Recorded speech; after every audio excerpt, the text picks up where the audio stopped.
Hello mga ka-travel, this is Paul of Global Pinoy Travel and Tours.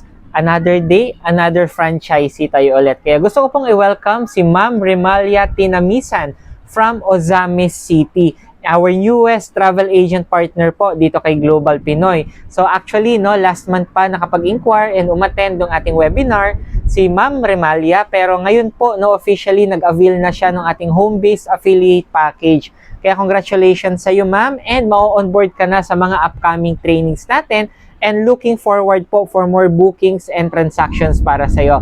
Kaya sa mga viewers natin dyan, if you want to also attend our free webinar para malaman mo din paano magkaroon ng sarili mong travel and tourist business, message mo lang ako directly para mag-guide kita sa ating free webinar. With that, God bless po sa ating lahat. Gusto mo din bang umattend ng ating free webinar para sa travel and tourist business? Message mo ako directly dito po sa aking Facebook, Messenger, or sa WhatsApp or sa mga contact numbers ko na ilalagay dito sa screen para mabigyan kita ng invitation link para sa ating free webinar for you to know more about our travel and tourist business. With that, God bless po sa ating lahat.